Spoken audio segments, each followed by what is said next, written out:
Hi guys, ayan nag-craving si Ate Julie sa araw na to. So maingay naman nating background, kaloka. At syempre gawa tayo ng sesame balls. So try ko muna tong dalawa na to. Ayan. Ito yung ginawa natin. O diba? Try muna natin yung dalawa kung perfect na perfect yung paggawa natin. So i-golden brown muna natin mga ka-people. Ayan. So hindi pa tapos ang paggawa natin ng balls. O diba? Cravings tayo. So tignan natin yung ito, kung tama ba to. So, syempre, golden brown muna natin. Kung talagang tama ang pagkasukat ng ating ingredients, no? Ayan, si Ate Julie. So, busy ang labas. Hindi pa sila tapos. So, siguro, I think, ngayong araw na to is tapos na sila sa ilang gawain, no? Ayan, tingnan natin kung ma-perfect ba to. Wait muna tayo. So, syempre, tingnan muna natin. Ayan, may nakita tayo, guys. Kakaiba. Kakaiba. Unang pagsabak lang natin, ito po yung itsura. Hindi ko po alam kung bakit siya lumabas. Ayan, bakit ganun? Ha? Yan. May lumabas po. Diba? May karugtong po talaga siya. Hindi ko alam kung bakit nagkaganon. Yan, hintayin muna natin mag-golden brown. Asaka, syempre, tikman natin guys. Kung tama ba yung pagkaluto natin, pagkatimplada, no?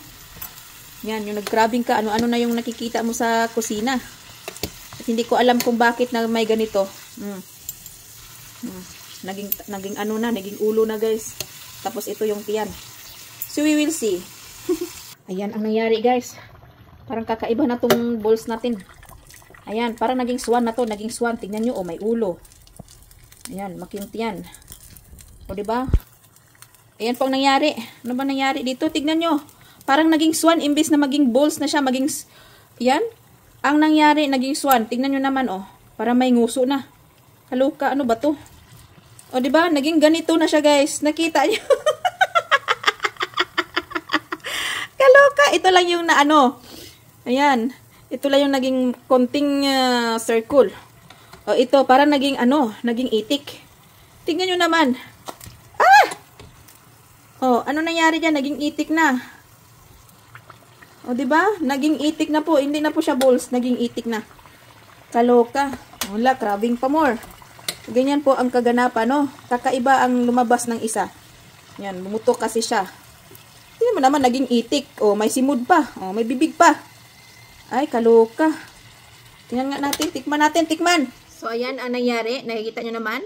So, pasensya na, may background na naman tayo kasi meron silang pinapagawa sa labas, guys. So, okay lang may background, no? So, ano nangyari? Naging pato po siya. May ulo, yung may simod, yung ang init.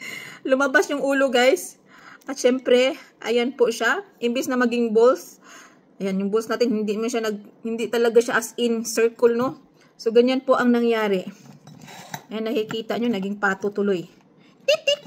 Yung itlog at saka yung pato. Ayan, tawa muna tayo, no? So, syempre, tikman muna natin. Ito na lang yung may lumabas na ulo. Mainit. Ayan.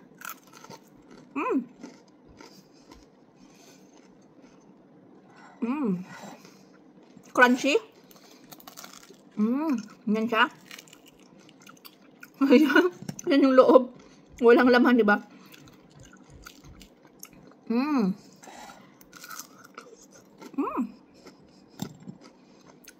Ano?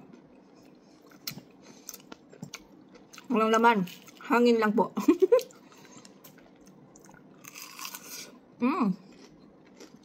Ang sarap niyang papakin. Dahil sa sesame seeds. 2,000 years later. So, dito tayo. Kasi, ayun na siya. Mainit pa siya, guys. So, masarap pag mainit. So, we will try. Try natin kasi kanina is wow. Daming naman, oh. So, ang ginamit ko dito is 2 cups glutinous rice. And then, smashed potato. So, syempre yung potato natin, niluto na natin bago natin smash. So, ang ginamit ko is 3/4. 3/4 smashed potato. And then, maglagay tayo ng 3/4 na warm water. And then, sugar. 1/2 cup na 1 sugar. Kung nakukulangan kayo sa tamis, pwede kayo magdagdag. Tikman nyo lang. O, diba? Sarap.